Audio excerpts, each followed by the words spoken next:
मैं अब आग्रह करना चाहता हूं भारतीय जनता पार्टी के माननीय राष्ट्रीय अध्यक्ष, जिनकी जन्मस्थली इसी जनपद के पहले भाग चंदौली में और जिनका कार्य क्षेत्र काशी के मां भगवती के विंध्यवासिनी का क्षेत्र मिर्जापुर और आज समूचे देश में इस उत्तर प्रदेश का नाम रोशन करने वाले अपने राष्ट्रीय अध्यक्ष माननीय राजनाथ सिंह जी से आग्रह करना चाहता हूं कि वो आकर हम कार्यकर्ताओं का मार्गदर्शन करें। माननीय राजनाथ सिंह जिंदाबाद।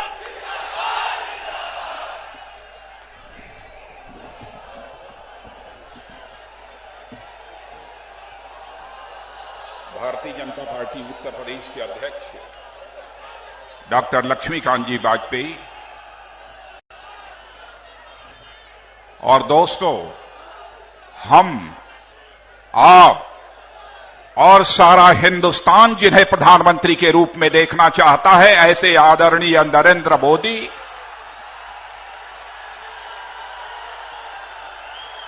हमारे इस हिंदुस्तान की मानी जानी शख्सियत, हिंदुस्तान के माने जाने विद्वान और इस वाराणसी के लोकप्रिय सांसद आदरणीय डॉक्टर मुरली मनोहर जी जोशी और उत्तर प्रदेश के अभूतपूर्व मुख्यमंत्री आदरणीय कल्याण सिंह जी, आदरणीय कलराज जी मिश्र, आदरणीय टंडन जी, आदरणीय ओम प्रकाश जी, श्री अमित शाह, अखिल भारतीय महामंत्री, यहां उपस्थित मेरे सभी सम्मानित बहनों एवं भाइयों, बहुत दिन से बनारस में हम सार्वजनिक सभा देखत है, लेकिन इतना बड़ सार्वजनिक सभा हम कब्बो नहीं देख ले रहे। हमार पैदाइश ही बनारस में भइल हो, बनारस में हम पढ़ाई लिखाई भी कैले हैं, बचपन से ही बनारस में आवत जात है। बहुत नेताओं का सभा देख ली, लेकिन ऐसन हम नरेंद्र भाई का जैसन सभा देखत है वैसन सभा हम कब्बो नहीं देख ली।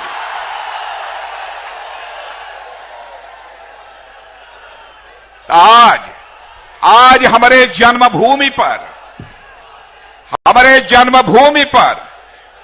अरे चुप रहा भाई, शांत हो जाओ तब न बोलो, शांत हो जाओ। आज हमारे जन्मभूमि ये बनारस में यदि नरेंद्र भाई आयल हुआ तो हम सबसे एक हाथ भी नीचे न रहे कि चाहिए। एक बार हम भी अपनी तरफ से इस वाराणसी की पवित्र भूमि पर नरेंद्र भाई का हार्दिक स्वागत करत है, हार्दिक अभिनंदन करत है।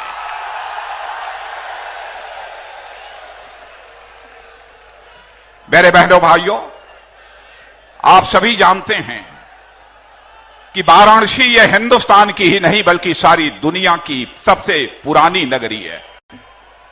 कहा यह जाता है कि इतिहास से भी पुराना और परंपराओं से भी पुरानी यदि कोई नगरी इस विश्व में है तो उस नगरी का नाम वाराणसी है।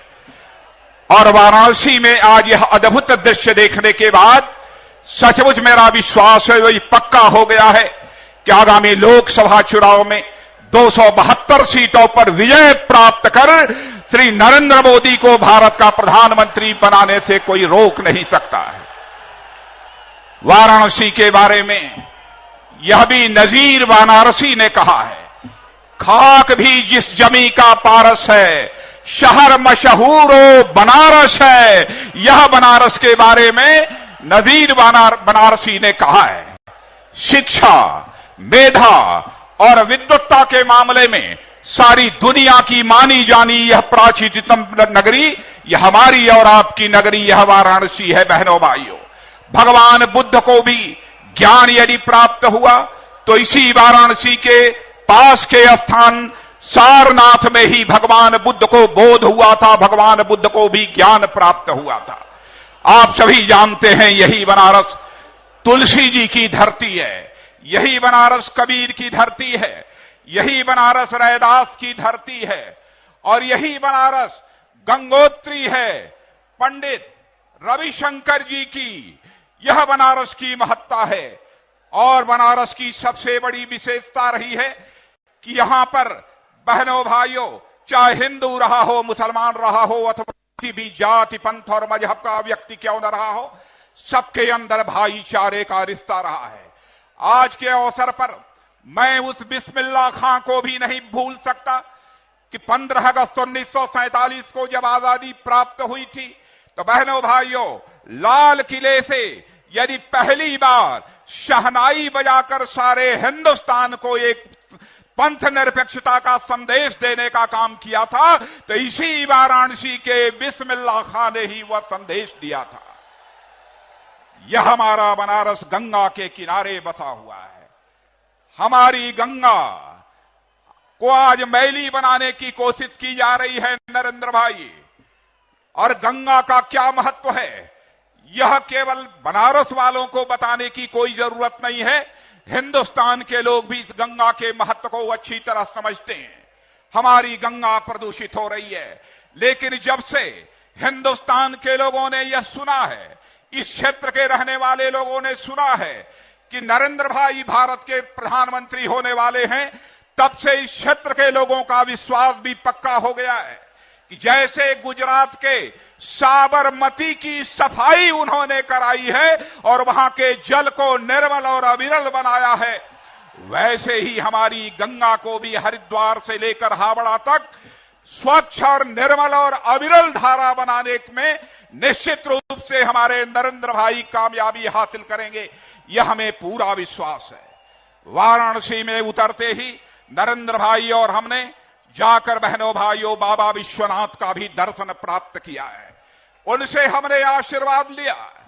बाबा विश्वनाथ से हमने यह भी कहा है, आजादी हासिल हुए 67 वर्षों का समय गुजर गया है, हिंदुस्तान को आज तक विश्व की महाशक्ति बन जाना चाहिए था, लेकिन कांग्रेस की लंबे समय की हुकूमत के बावजूद हमारा यह हिंदुस्तान आज तक विश्व की महाशक्ति नहीं बन पाया है, बल्कि हिंदुस्तान दुनिया के गरीब देशों में इसकी गणना की जाती है, यह बना हुआ है। बाबा विश्वनाथ से जहां पर जन सामान्य के कल्याण की हम लोगों ने कामना की है, वहीं पर यह भी कहा है कि हे बाबा विश्वनाथ, आप इंसाफ की तलाश में आपके दरबार में हम आए हैं। जब तक यह भारत कांग्रेस मुक्त भारत नहीं बनेगा, तब तक यह हमारा भारत विश्व की महाशक्ति नहीं बन सकता है। बहनों भाइयों, वाराणसी की हालत यदि मैं देखता हूं तो सचमुच दिल को पीड़ा होती है। यदि तिरुपति का विकास हो सकता है तो विश्व की प्राचीनतम नगरी इस वाराणसी का विकास क्यों नहीं हो सकता है, यह बात हमारी समझ के परे है। लंबे समय से उत्तर प्रदेश में भी समाजवादी पार्टी की सरकार और बहुजन समाज पार्टी की सरकार रही है। आज यहां पर 2 वर्षों से समाजवादी पार्टी की सरकार काम कर रही है। आपने देखा कैसे हालात इस उत्तर प्रदेश में पैदा हो गए हैं। बहनों भाइयों, कानून और व्यवस्था की स्थिति बद से बदतर हो गई है। यहां पर सांप्रदायिक दंगे और सांप्रदायिक तनाव की घटनाएं 150 से भी अधिक हो चुकी हैं। मैं समझता हूं कि उत्तर प्रदेश के इतिहास में इतने कम समय में इतने सांप्रदायिक दंगे और सांप्रदायिक तनाव की घटनाएं नहीं हुई होंगी। आज हमारे उत्तर प्रदेश का यह किसान भी तबाह हो गया है। उत्तर प्रदेश का नौजवान भी अपने मजबूत हाथों के लिए पढ़ाई लिखाई करने के बाद अपनी योग्यता, क्षमता, प्रतिभा को विकसित करने के बाद अपने मजबूत हाथों के रोजगार की तलाश के लिए दर दर भटक रहा है। लेकिन यह सरकार उसको रोजगार भी नहीं दे पा रही है, बल्कि लैपटॉप का लाली पाप देकर उसे गुमराह करना चाहती है। लेकिन समाजवादी पार्टी की सरकार के मुखिया से मैं कहना चाहता हूं, हमारे इस उत्तर प्रदेश के स्वाभिमानी जवान को बहनों भाइयों बख्शीश नहीं चाहिए। हमारे हिंदुस्तान और उत्तर प्रदेश के जवान के हाथों को रोजगार चाहिए। यही चाहत है हिंदुस्तान के नौजवानों की। क्या हो रहा है इस देश में, इस प्रदेश में? बहनों भाइयों, यह समाजवादी पार्टी की सरकार किसानों के लिए कुछ नहीं कर रही है। जवानों के लिए कुछ नहीं कर रही है, व्यापारियों के लिए कुछ नहीं कर रही है।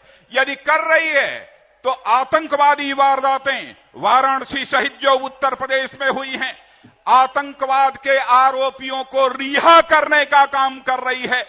19 से अधिक आतंकवाद के आरोपियों को रिहा करने का काम किया।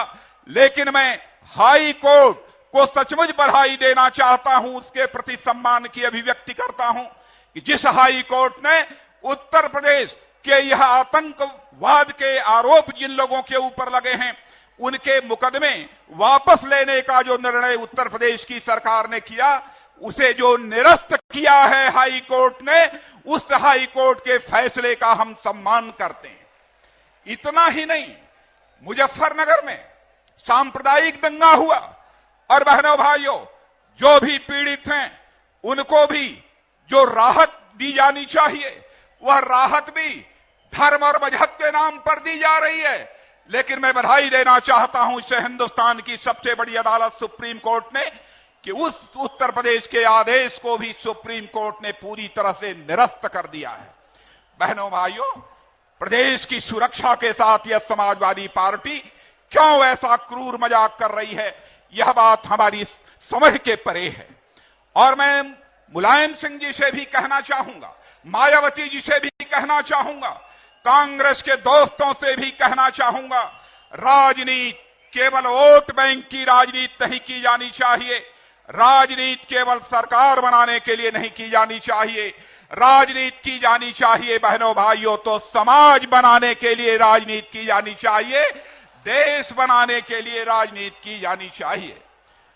और आज ऐसी स्थिति जो यहां पर पैदा हुई है, मैं देख रहा हूं बड़ी संख्या में यहां से लेकर वहां तक किसान नजर आ रहे हैं, जवान नजर आ रहे हैं, व्यापारी नजर आ रहे हैं। व्यापारी तो अपने को सुरक्षित नहीं महसूस कर रहा है, लेकिन किसानों की हालत कितनी बदतर हो गई है। मैं भी इसी क्षेत्र का किसान हूं, किसानों की बदहाली को मैं जानता हूं। उत्तर प्रदेश का मुख्यमंत्री रहते हुए मैं दावे के साथ कह सकता हूं, जैसी धान की खरीद और गेहूं की खरीद उस समय हुई थी, मैंने सोचा था आगे आने वाली भी सरकार उसी प्रकार की धान और गेहूं की खरीद करेगी, यह नहीं कर पाई है। लेकिन आज मैं यहां के किसानों को विश्वास दिलाकर जाना चाहता हूं, बहनों भाइयों, केंद्र में भारतीय जनता पार्टी की सरकार यदि बनती है, नरेंद्र भाई भारत के प्रधानमंत्री बनते हैं, तो किसानों की हालात को सुधारने के लिए, क्यों सुधारने के लिए? क्योंकि हम जानते हैं इस सच्चाई को कि इस देश की सबसे बड़ी आबादी किसी एक पेशे में लगी हुई है, तो वह किसानों की आबादी है जो कृषि पेशे में लगी हुई है। जब तक हिंदुस्तान का किसान खुशहाल नहीं होगा, तब तक हमारा यह हिंदुस्तान भी खुशहाल नहीं हो सकता है। इस सच्चाई को हम अच्छी तरह समझते हैं।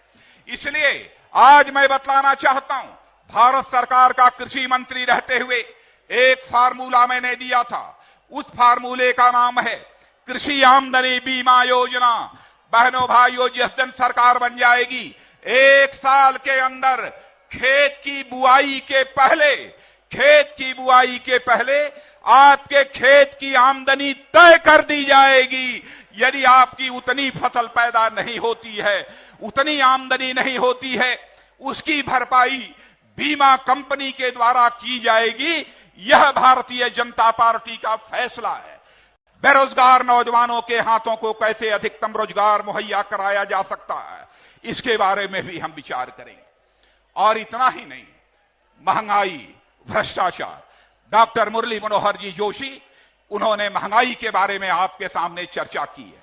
मैं आपसे एक ही सवाल पूछना चाहता हूं, क्या कारण है जब जब कांग्रेस की सरकार आती है, तब महंगाई तेजी के साथ बढ़ने लगती है? महंगाई बढ़ने का सिलसिला निरंतर जारी है।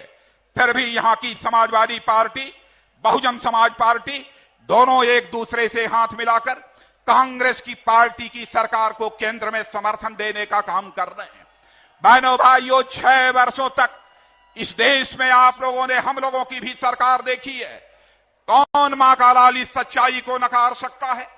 आजाद भारत के इतिहास में लगातार 6 वर्षों तक महंगाई को पूरी तरह से बांधे रखने में यदि किसी भारत माता के सपूत ने सफलता प्राप्त की है तो भारत माता के सपूत का नाम है अटल बिहारी वाजपेयी, जिन्होंने लगातार 6 वर्षों तक महंगाई को बांधे रखने में सफलता प्राप्त की। भ्रष्टाचार, सारे भ्रष्टाचारों की चर्चा नहीं करना चाहता हूं।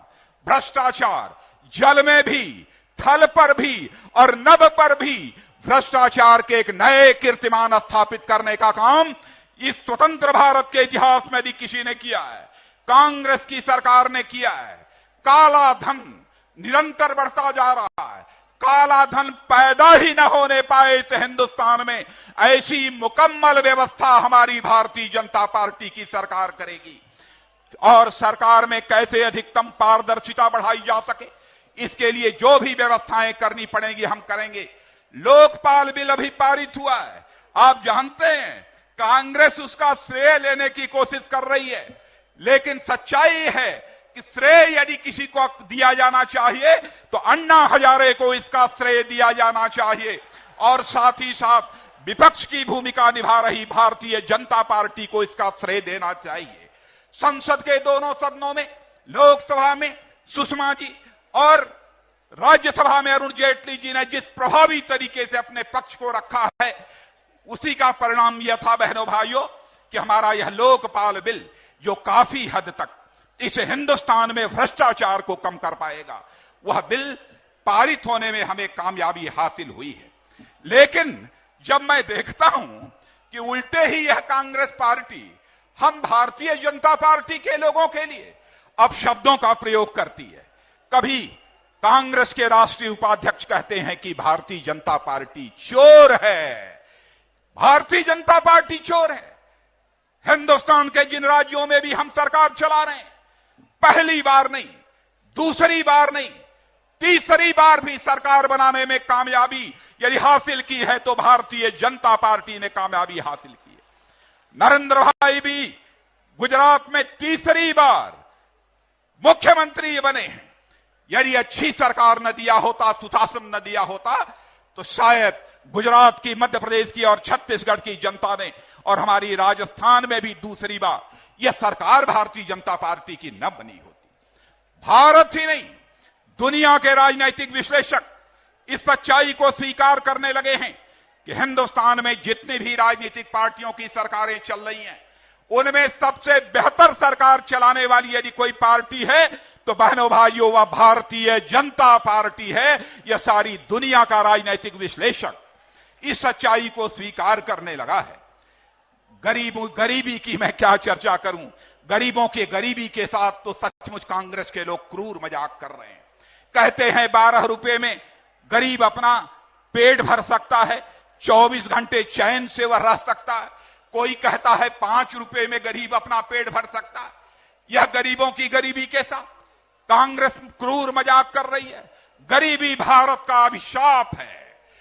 और मैं कह सकता हूं हमारे प्रधानमंत्री पद के उम्मीदवार नरेंद्र भाई एक दृढ़ इच्छा शक्ति के धनी हैं, एक ऐसे नेता हैं जो संकल्प लेते हैं उसे पूरा करते हैं। यह खासियत उनके अंदर हम लोगों ने देखी है, इसीलिए भारतीय जनता पार्टी ने उन्हें प्रधानमंत्री के उम्मीदवार के रूप में पेश किया है। लेकिन ये कभी चोर कहते हैं, कभी मौत का सौदागर कहते हैं, कभी हम लोगों को जहरीला कहते हैं। बहनों भाइयों, कांग्रेस के लोगों से कहना चाहता हूं, चोर कहना चाहते हो तो कह लो, मौत का सौदागर कहना चाहते हो तो कह लो, जहरीली पार्टी भारतीय जनता पार्टी को कहना चाहते हो तो कह दो, हम सब कुछ बर्दाश्त कर लेंगे। व्यक्तिगत गाली जो दी जाएगी उसको भी बर्दाश्त कर लेंगे, लेकिन भारत की सीमाओं की रक्षा करने वाले हमारे सेना के जवानों पर यदि दुनिया की कोई देश आंख उठाकर देखने की कोशिश करेगा तो हम उसे बर्दाश्त नहीं कर सकते। मेरे बहनों भाइयों, कैसे हम बर्दाश्त कर सकते हैं? पाकिस्तान के सेना के जवान आते हैं और हमारे सीमा में घुसकर हमारे सेना के जवानों की हत्या कर देते हैं। हत्या करने के बाद एक जवान का शव कुचल डालते हैं। इतना ही नहीं, और एक हमारे नौजवान की हत्या करने के बाद सिर धड़ से अलग करके वह वापस चले जाते हैं और यह सरकार हाथ पर हाथ धरे बैठी रहती है। चीन की चर्चा कर रहे थे हमारे डॉक्टर मुरली मनोहर जी जोशी। बहनों भाइयों, चीन के साथ 23 अक्टूबर को इसी साल प्रधानमंत्री ने एक समझौता किया है कि यदि चीन की सेना भारत में आ जाए तो भारत की सेना उसे खदेड़ेगी नहीं, बल्कि उससे आरजू मिन्नत करेगी कि तुम वापस चले जाओ। बराबर भारत के कई भूभागों पर चीन यह दावा कर रहा है। मैं पूछना चाहता हूं सोनिया जी, आपसे पूछना चाहता हूं प्रधानमंत्री जी, कब तक यह हिंदुस्तान बर्दाश्त करता रहेगा? अरे हमारे सीमा की रक्षा करने वाले सेना के जवानों को कमजोर मत समझो सोनिया जी, प्रधानमंत्री मनमोहन सिंह जी। एक बार हमारे सेना के जवानों को खुला हाथ छोड़ दो। दुनिया के किसी देश की हिम्मत नहीं है कि भारत की तरफ वह आंख उठाकर देखने की जुर्रत कर सके। बहनों भाइयों, 5 राज्यों के चुनाव परिणाम सामने आ चुके हैं। 4 राज्यों में, 5 राज्यों में से 4 राज्यों में भारतीय जनता पार्टी ने अपनी विजय पताका फहराने में कामयाबी हासिल की है। 5 में 4 राज्यों में एक राज्य मिजोरम है। मिजोरम, वहां कांग्रेस को सफलता मिल गई है, किसी तरह सफलता मिल गई है, लोकतंत्र में मिल गई है, हमको कोई आपत्ति नहीं है। जब कई नौजवान दौड़ते हैं तो जो पीछे रह जाता है, जिसको पुरस्कार नहीं मिलता है, उसको कंसोलेशन प्राइज दी जाती है, सांत्वना पुरस्कार दिया जाता है। तो इस देश की जनता ने कांग्रेस को एक सांत्वना पुरस्कार भी दे दिया है। दिल्ली में कांग्रेस के केवल 8 विधायक चुनकर आए हैं। पिछली बार 43 विधायक कांग्रेस के चुनकर आए थे 70 में, इस बार केवल 8 विधायक चुनकर आए हैं। यानी एक सफारी में अथवा इनोवा में 8 विधायकों को बैठाकर दिल्ली की विधानसभा में भेजा जा सकता है। ऐसे हालात इसे हिंदुस्तान की जनता ने, दिल्ली की जनता ने पैदा कर दिए। बहनों भाइयों, ज्यादा कुछ न कहते हुए एक वचन देवे बदे तैयार हुआ जा कि नहीं? तने हाथ उठाओ, हाथ उठाओ। तैयार हुआ? कहा हो तैयार है कि नहीं? तैयार है? आज मैं एक ही अपील करके जाना चाहता हूं। 14 संसदीय निर्वाचन क्षेत्रों की जनता यहां पर मौजूद है। बहनों भाइयों, मैं शीश झुकाकर जहां पर आपका अभिनंदन करता हूं, आपका स्वागत करता हूं, वहीं पर यह भी आपसे अपील करना चाहता हूं कि आप 14 के 14 संसदीय निर्वाचन क्षेत्र में भारतीय जनता पार्टी की विजय पताका फहराइए। प्रत्याशी को मत देखिए, प्रत्याशी को मत देखिए, देखिए भारत का प्रधानमंत्री कौन बनेगा, उसे देखिए। और मैं कहता हूं, पूर्वी उत्तर प्रदेश ये पिछड़ा हुआ क्षेत्र है। 14 यदि संसदीय निर्वाचन क्षेत्रों में आपने भारतीय जनता पार्टी की विजय पताका फहरा दी तो 500 में 350 लोकसभा क्षेत्रों में भी भारतीय जनता पार्टी विजय हासिल कर सकती है, ऐसा मेरा विश्वास है। इन्हीं शब्दों के साथ पुनः एक बार शीश झुकाकर आप सभी बहनों भाइयों का हार्दिक अभिनंदन करते हुए अपना निवेदन समाप्त करता हूं।